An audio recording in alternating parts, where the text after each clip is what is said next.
basically the same as when the game finished. There's only one area of the game that let us down and let us down very badly, which was our line-out. The rest of the game I was comfortable with. We're building in certain areas. It's the first time all season that we've nilled a team in terms of tries, which has been a big focus for us, so that was particularly pleasing. And in the conditions, I thought we played the weather well, we played in the right areas, and in general, our general play was good. You were in on Sunday. What was the spirit like amongst the group coming back from that Friday night? It would vary, depending on where the player has played. Forwards in particular were very down, and rightly so. I think they have to respect the contribution that they have to make to this team and the responsibility they've got around that, and from my point of view they certainly didn't do that on Friday. I'm more than comfortable, because ultimately it's my responsibility to make sure the team functions, and I'm comfortable with that, and I'll take the stick, if you like, in terms of why that line of performance was so poor. But they, under my guidance, have to stand up and take responsibility as well, and in our environment, in our coaching environment, our training environment, it's up to them to stand up and be counted as individuals. And when you look at the line-out, it wasn't the calls, because the calls were correct. It was just the execution. It was the throwing in. It was the inability to catch a ball and the timing of the lifts. Now, those are basic things that players have to take on board and sort out and be able to do. It's a basic skill. And does that mean, though, that with a short turnaround to Thursday night, another home game, is that a good thing in a way, that it's just getting the basics right? Do you feel it's easy? Well, I'm pleased that it's a short turnaround, because I'm expecting an angry bunch of players to go on the field on Thursday and put things right, and that's what I really expect.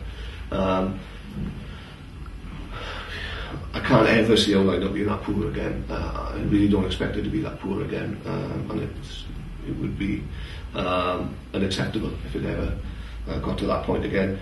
It's not been that bad all year, so as much as in the big games we've struggled, it's given us a reasonable amount of possession, but it's not only about what the possession that it actually gives you, it's what you can take away from the opposition. And if we'd have flipped that line-up performance around in terms of us actually pinching 11 balls from Ulster and winning our own line-outs, the impact that would have had on the game would be huge, and that would be a clear win for us.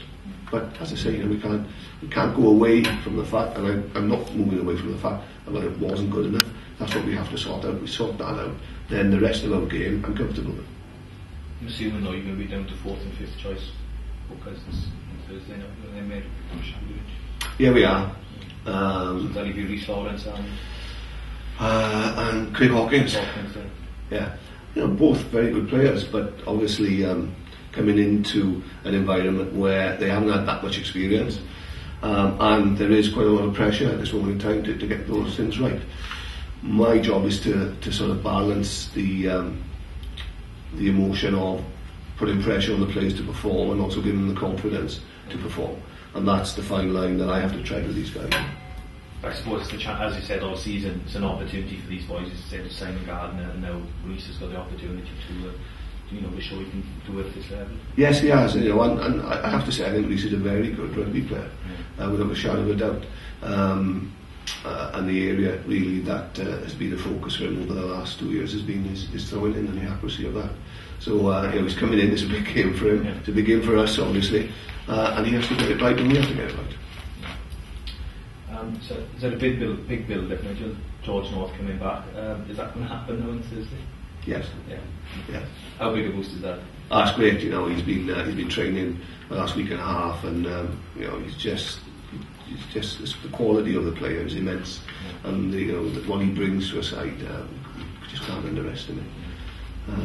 And when you look at the balance of your team, you have to have a certain amount of game breakers in your side, and George will bring that along, hopefully with a couple of others on Thursday. I mean, looking at the interviews he's had the last couple of weeks, have you got to hold him back? He looks absolutely desperate to get back up there. Yeah, absolutely. I think he's felt he's ready to play for the last month or so, but in terms of the medical opinion and on his shoulder, it's very important that we get that right, because and it's as strong as it's ever been right now. So really comfortable that he's ready to go. He's just itching to get back on the park, and his work rate is second to none. And that's probably why he scored those 2 tries in his first cap, because he was in the right place at the right time, because he works exceptionally hard to do that. And to have a back 3 player like that and his quality coming back is a huge boost to us. There isn't a collective which is on the national scene wing wise. Have Wales been in touch at all about pulling George in if he comes through in the week? Well, we've spoken to Wales, and we made it quite clear, and they understood that he wasn't fit to play last week. Right. It's not the right thing to do to put him into a Six Nations game, particularly with Italy, which would be a very tough place to go, without having any rugby behind him. So it was agreed that this was the way and the route that he would take. And, he's desperate for a game, and we shouldn't expect too much of him for the first couple of games. But it's great to have somebody of his ability now. It's hard to get away from the hype with George, though, isn't it? In terms of he's had such an impact, firstly here, and then on the international stage. I mean, there will be not pressure, I suppose, but people will expect great things to live now from now on. Really. Yeah, well, in fairness, he's performed, hasn't he? And when he performed like he has done, there is that natural hype, particularly in Wales. But George realises where he is. He's a very level-headed boy, and he just wants to get back playing and see where that takes him. If he comes back on Thursday and scores a hat-trick, then probably he's ready to play for Wales. Any other Welsh boys could be available for him? Don't know at this point, but we're hoping for a few. Right. But we haven't really been made aware at this sort of juncture. Otherwise injuries? Johnny F at Bangor. Yeah, we're all right generally, but Johnny F's at Bangor his knee, which doesn't look great at the moment, but we're just seeing how that goes. Although Aaron Shingler is back, he's available. David Welsh is available. Emir Phillips obviously had a bang on his shoulder. He's probably a week or 2 out. And you have to remind me because we've got so many injuries. Damien Welsh, has he been injured, Damien Welsh? Yeah, he's had a niggly back problem, back spasm, but he's available now for selection. What's the latest with Andy Fenby now? Is he back here and or not training? He's back here, yeah. He's come back. He's had a break, which was the recommendation from the medics. The groin area and the groin problem he's got is a particularly acute problem, and the only way to recover from it is rest. That's what he's had. It has made a certain amount of difference, but not significant enough for him to be a full training yet. What about Phil John as well? What's the latest on him? Yeah, he had ligament damage in his knee, so 5 weeks roughly. Okay. And David Lyons seems to be doing quite well. David Lyons doing very well, and he may be available for selection next week. Classic bonus. Yes, yeah. Someone of Dave's ability, but as important right now, experience, and particularly these periods in the season where a lot of your international players are away. You need some of your overseas players and experienced players to be able to stand up and be counted, really. And unfortunately, because of his injury, David hasn't been able to do that. I suppose Pete now was a case in point here on Friday night, wasn't he? Yeah. Unfortunately. Edinburgh haven't got anyone of that quality. I mean, they're going to be missing players from internationals. They've lost the last couple of games. How would you see this game going Thursday?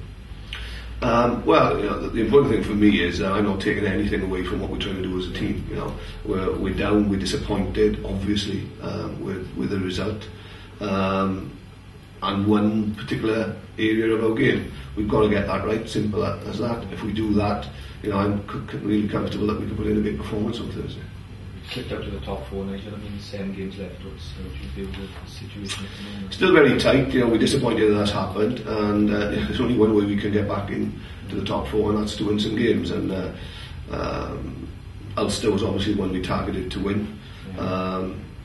We know the story there. So Edinburgh becomes all that more important now. We've got Leinster away after that. Traditionally, we've done quite well against Leinster. Again, the side who will be missing quite a few internationals, you would have thought. There may be an opportunity to go there and have a crack at them as well. And certainly, the next 2 games are very important in the context of getting into the players for at the end of the season. So you look at the top 4 now, and it's probably the top 4 people who have predicted in the end of season playoffs. After the Six Nations, obviously they're back to full strength. To see those 4 now as almost in the position of strength there, in terms of where they are. Obviously the Six Nations period now is where you need to really pick up the wins. Yeah, well, I think, if you're in the top 4, then you basically got control over your destiny to a large degree. And they will have a lot of players coming back, but so will we have, if you look at the likes of Steve Jones, John Davis, George North now coming back, Stodds, Matthew Rees, those are key players for us. And going into the last phase of the league season with a backline like we could potentially put out would be very, very exciting for us. So we've got to hang in there. We've got to keep these bang a couple of results in the next 2-3 games to make sure that we're still in with the fight. And if we are, it could be an interesting end to the season. And I still, I know we're some way off, and I don't want to count our chickens yet, but there's a big game at the end of the season when we play the Cardiff Blues, and that still may be quite significant for a number of reasons. Nigel, Thursday night rugby. Any views? Well, it doesn't really affect us because we'll tailor our week accordingly, and we were in, some boys were in on Saturday after the game, but as a team we trained on Sunday, but that's just the way it is. And the good thing about having a Thursday night game is it gave us a weekend off for the first time for about 3 months, and the boys are working hard. They're trying to produce a product that we're all proud of. We fell short of that in one area in particular on the weekend, and I'd like to be able to sort of turn up Thursday with a real appetite for this game, get the result that we so desperately need, and hopefully then give the boys a weekend off so that we can refocus for the Leinster game. That's the plan. But the first stage of that plan is to get the preparation right this week, which we're working very hard on. Second part will be to get the result, and if they can do that, then we'll give them the weekend off. If they don't, there'll be another weekend. Right. And I suppose you've had great support this year, home and away. I suppose the case of fans keeping the faith now in the back of it. Yeah, and I think they deserve to get something out of the season, like we deserve to get something out of the season. Interesting reaction on Saturday when I was around and about. A lot of people very frustrated. A lot of people, saying things seem to go in the right way. And that was a game that we let slip away from us, so a huge amount of frustration out there with our supporters, and we respect that hugely, but there's nobody more frustrated than us as a group, and we hope to put things right on things.